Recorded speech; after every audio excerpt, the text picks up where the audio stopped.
Oi, gente, tudo bem com vocês? Sejam bem-vindos a mais uma aula. Sou Ruth Paixão, professora de Física dos primeiros anos da Escola Erema, e hoje nós vamos estudar sobre queda livre. Segundo Aristóteles, dois corpos, quando abandonados de uma mesma altura, com massas diferentes, chegará primeiro ao solo o corpo que tiver maior massa. Mas muitos anos mais para frente, Galileu Galilei mostrou o contrário.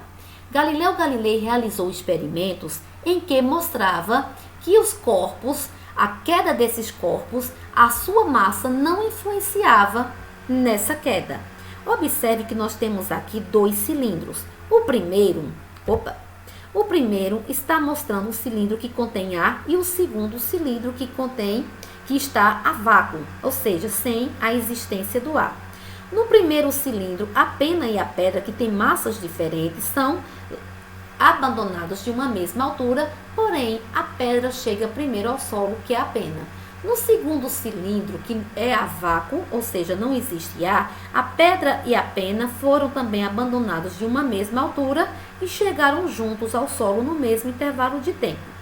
Galileu Galilei explica isso dizendo que se essa queda ela acontecer levando em consideração a resistência do ar, então a pena, por ser mais maneira que a pedra, vai cair mais devagar, fazendo com que a pedra chegue primeiro ao solo e ela chegue bem depois.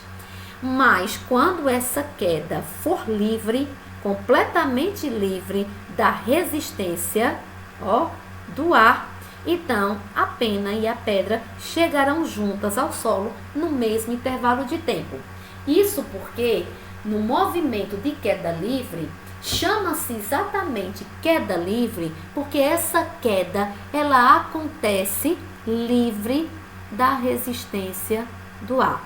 E se a queda é livre da resistência do ar, então a massa dos corpos não influenciam nessa queda. Aqui nós temos um prédio. Imagine você abandonar uma pedra desse prédio. Essa pedrinha, ela vai cair, certo? Ela vai levar um determinado instante de tempo até chegar no solo. Isso acontece porque a sua pedra está sendo influenciada por uma força chamada de aceleração da gravidade. Essa força, ela puxa a sua pedrinha para o centro da Terra. E no seu Enem, vestibulares e SSA, é comum eles usarem para a aceleração da gravidade um valor aproximado a 10 metros por segundo ao quadrado. É um valor constante, esse valor não muda, tá bem? Então, essa aceleração aqui é a aceleração da gravidade e vai ser esse valor que nós vamos usar em nossas aulas. Observe que essa pedrinha, ao cair, ela vai atingindo velocidades cada vez maiores, tá? Isso até ela atingir ao chão. Então, se a aceleração que está influenciando na queda dessa pedra é de 10 metros por segundo ao quadrado, quer dizer que depois da sua velocidade inicial, que é zero, passado um determinado instante de tempo, a sua velocidade será de 10 metros por segundo, tá? E ela vai sempre aumentando na mesma proporção, os 10 metros por segundo, até atingir a velocidade final que levará ela a tocar o chão. Então, observe que nesse movimento aqui, nós temos velocidade variante e temos aceleração constante.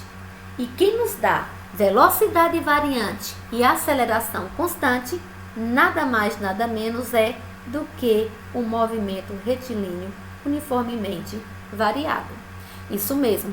Então, eu posso dizer a vocês, sem medo de errar, que queda livre nada mais é que um caso particular do movimento retilíneo uniformemente variado.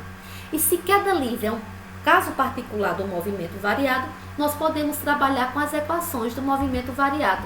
Iniciando pela equação de sorvetão, vamos adaptar essa equação velha à equação de queda livre, a nova equação, trocando o ΔS e o A e excluindo a velocidade inicial dessa equação. Por quê? Em queda livre, o corpo parte do repouso e quando ele parte do repouso, velocidade inicial é igual a zero. Portanto, aqui podemos excluir esse pedaço da equação, fazer as substituições de ΔS por H e de A por G. E a equação ficará sendo a altura é igual a GT ao quadrado dividido por 2. Como conhecemos o valor de G, que é 10, dividido por 2, que dá 5, podemos escrever essa mesma equação como sendo H igual a 5T ao quadrado. A segunda equação do movimento uniformemente variado que podemos usar em queda livre é a equação horária da velocidade. Também podemos excluir essa parte, porque velocidade inicial em queda livre é zero, porque o corpo parte do repouso, e o A trocamos por G. Essa equação ficará V igual a GT. Mas como conhecemos o valor de G, que é 10, essa equação pode ser escrita como sendo V igual a 10T. A terceira equação do movimento uniformemente variado utilizada em queda livre é a equação de Torricelli. Veja, V final ao quadrado igual a V inicial ao quadrado mais 2A ΔS. Podemos também excluir a parte de velocidade inicial, porque em queda livre o corpo parte do repouso e a velocidade inicial dele é zero. Trocar o A por G, ΔS por H, vamos escrever Torricelli como sendo em queda livre V ao quadrado igual a 2GH. Como sabemos o valor de G, que é 10, 2 vezes 10 dá 20, podemos escrever essa mesma equação de Torricelli, adaptada para queda livre, como sendo V ao quadrado igual a 20 vezes H.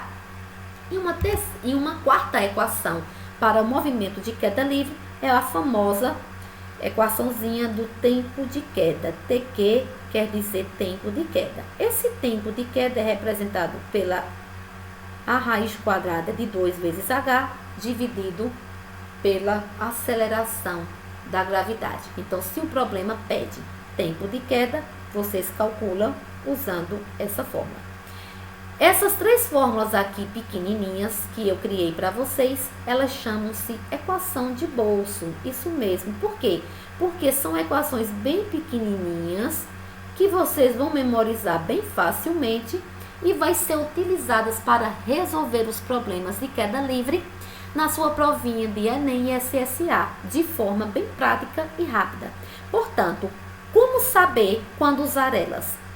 Se o problema pedir a altura em função do tempo em queda livre, você vai usar a equação altura é igual a 5T ao quadrado, tá? Se o problema pedir velocidade final em função de tempo em queda livre, você vai usar V igual a 10T. E se o problema pede velocidade final e de maneira nenhuma menciona o tempo, você vai usar Torricelli, adaptada como sendo V final igual a 20H. Então, aqui para problema que não pede tempo algum. Aqui para problema que pede altura em função de tempo. E aqui problema que pede velocidade final em função de tempo. E esta para tempo de queda. São essas as equações que vocês vão usar em queda livre. Aqui nós temos o prédio e vamos demonstrar as velocidades que essa pedrinha vai atingir até chegar ao solo dentro desse gráfico. Ou seja, o gráfico da velocidade em função do tempo de quem? De queda livre. Então, observa aqui, a pedrinha agora está sendo abandonada do repouso. Se o corpo é abandonado do repouso, velocidade inicial é igual a zero. Esse corpo está sendo influenciado pela aceleração da gravidade, que é medida e aproximada a 10 metros por segundo ao quadrado. Se essa velocidade está sofrendo uma variação devido a essa aceleração da gravidade, Então, o corpo de 0 segundo a 1 segundo terá atingido uma velocidade de 10 metros por segundo. No instante 2, terá atingido uma velocidade de 20 metros por segundo. E no instante 3, terá atingido uma velocidade de 30 metros por segundo. Observe que a sua velocidade dessa pedrinha, ao cair, ao ser abandonada do repouso, ela vai variando com o passar do tempo. Essa variação ela acontece de maneira uniforme. Observe que de um instante para outro instante, essa velocidade aumenta 10 metros por segundo. E essa variação ela é realizada por meio dessa aceleração aqui, constante, que é de 10 metros por segundo, a aceleração da gravidade, tá? Vamos representar esse mesmo esquema aqui no gráfico. Veja, esse gráfico é o gráfico da velocidade em função do tempo. Eu errei aqui na medida da velocidade. A velocidade ela é medida em metros por segundo. Metros por segundo ao quadrado é a aceleração. Então, vocês vão desconsiderar, esse 2, tá? Vão desconsiderar esse 2 aí. É apenas metros por segundo. Então, o eixo vertical representa a velocidade atingida pelo corpo e o eixo horizontal, o tempo que o corpo leva para atingir o chão. Esse gráfico me dá informações importantes. A primeira dela é a inclinação da reta. Essa inclinação é dada pelo ângulo alfa e é representado pela tangente de x, que nada mais é que o cateto oposto, né, dividido pelo cateto adjacente. Então, se eu quero saber a velocidade do móvel do instante 0 ao instante 1, eu vou pegar o cateto oposto, que é 10, desse lado aqui, dividido pelo instante de 0 a 1, que é 1. Se eu quiser saber a velocidade atingida de 0 até 2 segundos, eu vou pegar o cateto oposto aqui, que é 20, e dividir do instante 0 a 2, que vai ser 2. E se eu quiser saber a velocidade média do instante 0 ao instante 3, eu vou pegar o cateto oposto aqui maior, do triângulo maior, que é 30, e dividir pelo tempo de 0 a 3 segundos, que é 3. Observe que essas frações, elas são equivalentes. 10 dividida por 1 é igual a 20 dividido por 2, que é igual a 30 dividido por 3. A divisão dessas três frações vai ser exatamente igual a 10 metros por segundo, que é a quantidade que a sua velocidade, né, que a velocidade da pedrinha está variando de um segundo para outro. Então, do segundo, de 0 a 1 segundo, a velocidade é de 10 metros. De 0 a 2 segundos, ela aumenta mais 10 metros, tá? E de 0 a 3 segundos, ela aumenta mais 10 metros. Por isso que no instante 0 a 1 segundo, ela andou 10 metros por segundo. No instante 0 a 2, ela andou 20 metros por segundo. Do instante 0 ao instante 3, ela andou 10 metros ou ela andou 30 metros por segundo. A outra informação que esse gráfico nos dá é que através da área que esse gráfico forma, que aqui no caso esse gráfico está formando a área de 3 figuras geométricas planas. A primeira é de um triângulo, a segunda de um trapézio e a terceira área também de um trapézio. A área dessa figura pode nos dar a altura exata que a pedrinha se deslocou de um instante para outro. Ou seja, a área dessa figura pode nos dar a altura total, né, da qual a pedrinha se deslocou até chegar ao chão. Então, observe, se eu quero saber a distância percorrida do instante 0 até o instante 1, eu vou calcular a área desse triângulo. A área de um triângulo é dado por base vezes altura dividido por 2. A base desse triângulozinho é de 0 a 1, então base vai ser 1. Vezes a altura desse triângulo vai de 0 a 10, então vai ser 10. Dividido por 2. 1 vezes 10, 10 dividido por 2 vai ser igual a 5 metros. Então, do instante 1 do instante 0 ao instante 1, a pedrinha se deslocou 5 metros. Então, vou colocar aqui, ó, daqui até aqui, a pedrinha se deslocou 5 metros. Se eu quero saber a distância percorrida do instante 1 até o instante 2, eu vou ter que calcular a área desse trapézio. Calculando a área do trapézio, nós vamos ter que, sabemos que a área do trapézio é base maior, que é dada de 0 a 20. Então, ó, a base maior desse trapézio é 20, mais a base menor, que vai de 0 a 10, vezes a altura. Deixa eu apagar aqui que fica melhor para vocês entenderem. Esse é o trapézio que eu estou calculando, né? A altura dele vai de 1 a 2 segundos, então a altura é 1. Todo mundo aqui dividido por 2. 20 mais 10 é 30, vezes 1 é 30, e 30 dividido por 2 é igual a 15 metros. Então, do instante 1 ao instante 2, a pedrinha se deslocou 15 metros.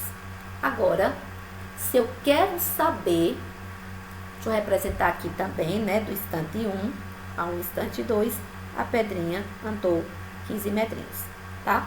Se eu quero saber do instante 3, ó, do instante 2 ao instante 3, qual foi a distância que a pedrinha andou, eu vou ter que calcular a área desse trapézio maior, tá? Então, sabemos que a área de trapézio é base maior, que vai de 0 a 30, tá? Então, a base maior vai de 0 a 30, então eu vou ter 30, mais base menor vai de 0 a 20, vezes a altura. A altura é esse lado aqui do trapézio, que esse trapézio ele está deitado. Então, de 2 a 3, aumentou 1. Dividido por 2. 30 mais 20 é 50. 50 vezes 1, 50 dividido por 2, isso vai ser igual a 25 metros. Então, do instante 2 até o instante 3, a pedrinha se deslocou 25 metros, tá? Então, vamos representar aqui, do instante 2 até o instante 3, a pedrinha se deslocou 25 metros. Nós sabemos aqui as distâncias, né, proporcionais a cada instante, tá? Mas se a gente quiser saber a altura aqui completinha, bastava a gente somar, não é isso? Mas eu tenho uma informação aqui importante que eu quero que vocês prestem bastante atenção. Nesse gráfico, nós podemos tirar daqui a famosa proporção de Galileu. Essa proporção de Galileu diz o seguinte: a área da primeira figura vai dar a você uma distância x que a pedrinha se deslocou. A segunda figura, eu posso transformá-la em 3 triângulos igual ao primeiro. Então, a proporção de Galileu diz que nessa área aqui, a figura andou, ou melhor, a pedrinha se deslocou 3x. 3 triângulos, 3x de distância. A segunda figura, eu posso transformá-la também em 5 triângulos igual o primeiro, tá? Ó, 3, 4, 5 triângulos igual a esse primeiro aqui. Então, aqui eu posso dizer que a pedrinha andou 5x de distância. O que é que a proporção de Galileu nos diz? Ele diz que o corpo, ele percorre distâncias nas proporções ímpares, ó, nas proporções ímpares, em intervalos de tempo exatamente iguais, tá?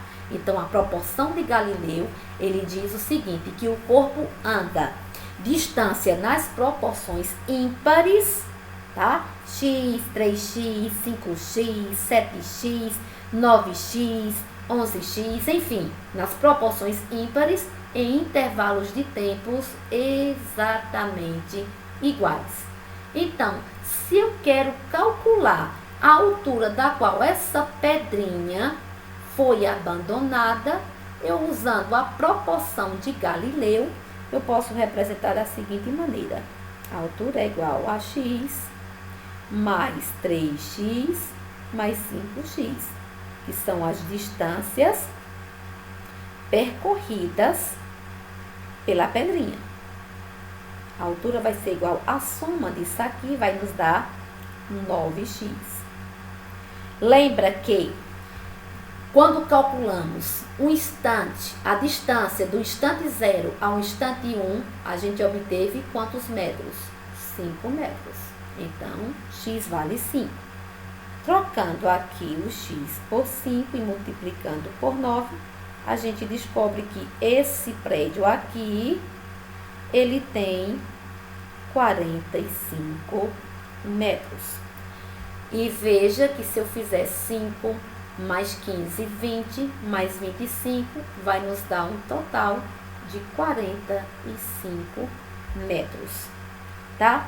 Mas essa altura eu também poderia calcular de forma bem simples, mais simples ainda do que pela proporção de Galileu. Lembra que quando você o problema pedir a altura em função do tempo, você vai usar essa equaçãozinha aqui, né?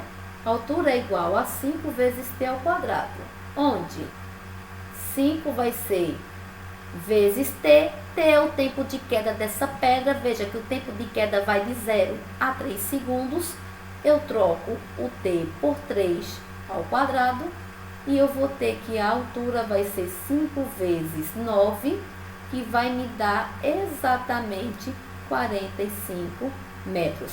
E outra coisa importante que eu quero que você saia daqui sabendo é que a altura em queda livre, ela não é proporcional ao tempo.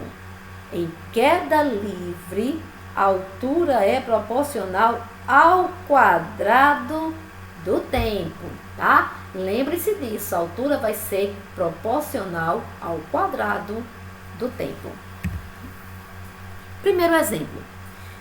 De um determinado prédio, um corpo é abandonado do repouso e leva 4 segundos para chegar no chão. Sabendo que nos instantes 2 segundos e 3 segundos, o corpo se encontrava a 25 metros de distância do chão, qual a altura do prédio percorrida pelo corpo abandonado? Ó, ele quer saber, por aqui, ele quer saber a altura do prédio abandonado. Então, tá dizendo que a pedrinha foi abandonada, tá? Desse prédio, e ele levou 1 segundo, 2 segundos, 3 segundos, 4 segundos para cair, tá? Então, bora aqui, 1 segundo, 2 segundos, 3 segundos, 4 segundos para cair. A pedra do repouso, ela parte do instante 0 segundo, com velocidade inicial igual a 0, gente. Tudo que parte do repouso, a velocidade inicial é igual a 0, tá? Então, o que é que acontece aqui? Observe, o problema diz que do instante 2 segundos ao terceiro segundo, então, daqui até o instante 3 segundos, a pedrinha encontrava-se a 25 metros de altura do chão, tá? E o problema quer o que, gente? O problema quer a altura do prédio. A proporção de Galileu, se eu não falei, mas vou falar agora, ela só é utilizada em problemas em que corpo parte do repouso com velocidade inicial igual a 0 e aceleração constante. Então, se o problema fala corpo partindo do repouso, velocidade igual a 0, né? E aceleração constante, então você pode aplicar a proporção de Galileu. Então, essa proporção de Galileu vai ser isso aqui, gente, ó. Vai ser, daqui até aqui o corpo andou x metros de distância. Daqui até aqui ele andou 3x metros de distância.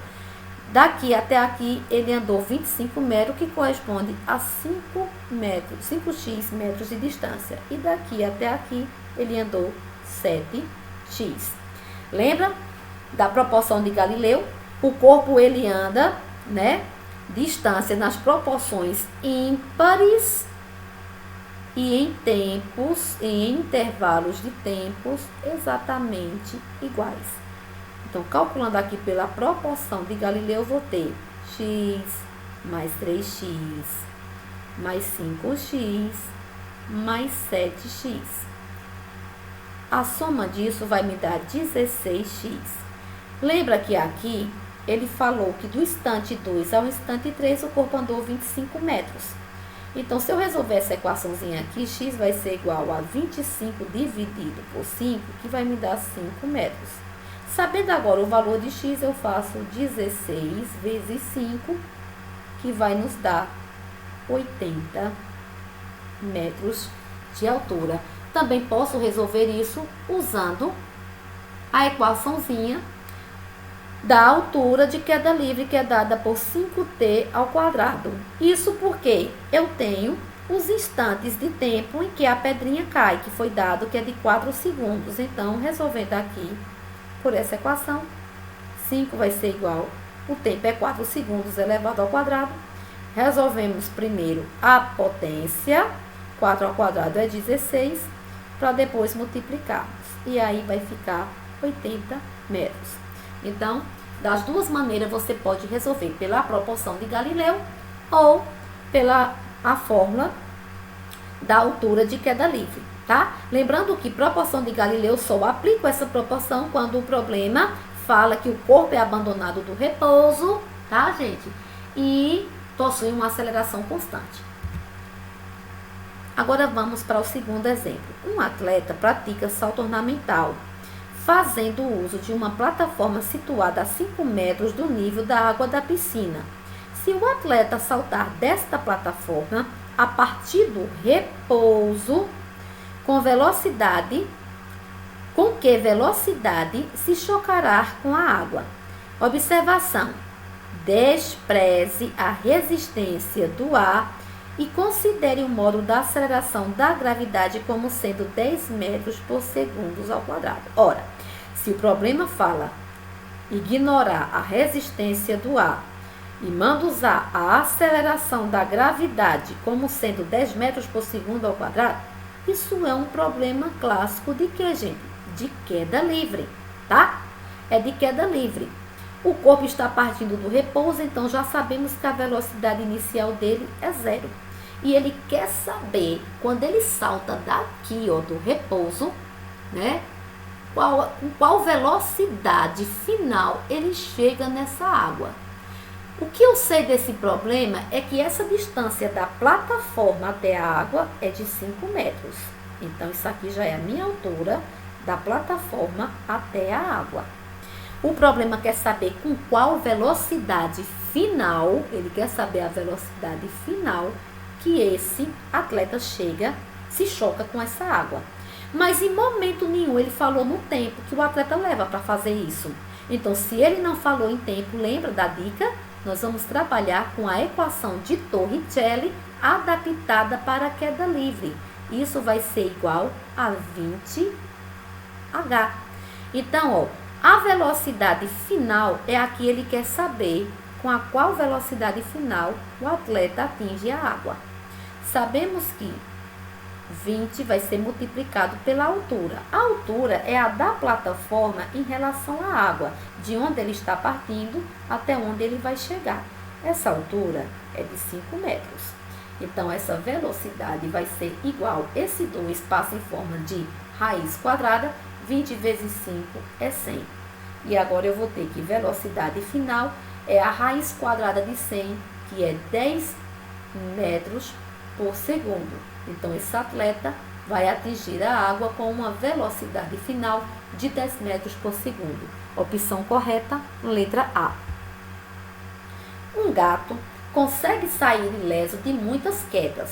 Suponha que a maior velocidade com a qual ele possa atingir o solo sem se machucar seja de 8 metros por segundo. Então, desprezando a resistência do ar, a altura máxima de queda para que o gato nada sofra deve ser. Ora, observe aqui o problema. Ele está mandando você desprezar, tá, a resistência do ar. Se o problema manda desprezar a resistência do ar, trata-se de queda livre. Somente em queda livre é que se despreza o ar, tá? O gato, se ele vai saltar, vai cair de uma determinada altura, ele parte com uma velocidade inicial igual a zero. Então, o gatinho tá aqui, ó. O gatinho tá aqui em uma determinada altura e ele vai pular. O problema diz que a velocidade máxima que ele pode atingir sem se machucar é de 8 metros por segundo. Então, essa velocidade máxima é a que ele chega ao solo. Então, ele parte com uma velocidade inicial igual a zero, porque ele está partindo do repouso, e chega com uma velocidade final de 8 metros por segundo, tá? O problema quer saber qual é a altura máxima. Mas observe que nesse problema ele não deu a você o tempo. Então, se ele não deu o tempo, você vai usar a equação de Torricelli adaptada para queda livre. Isso mesmo. Então, aqui você tem que a velocidade final é igual a 20 vezes h. Velocidade final é a que o gato chega no solo, que é de 8 metros por segundo. Então, 8 ao quadrado vai ser igual a 20 vezes a altura, que é o que você está procurando. Você não tem. Então, você repete. 8 ao quadrado é 64. Isso vai ser igual a 20 vezes h. Então, essa altura vai ser igual a 64. 20 está multiplicando, passa para cá dividindo. Então, a gente vai ter que a altura máxima que o gato pode pular é 64 dividido por 20, que dá 3 metros e 20 centímetros. Tá? Então, essa é a altura máxima que o gatinho pode pular. Tá, gente? Então, essa é a nossa aula de queda livre. Eu espero que vocês tenham aprendido e nos vemos nas aulas presenciais. Até lá, um grande abraço e fiquem com Deus.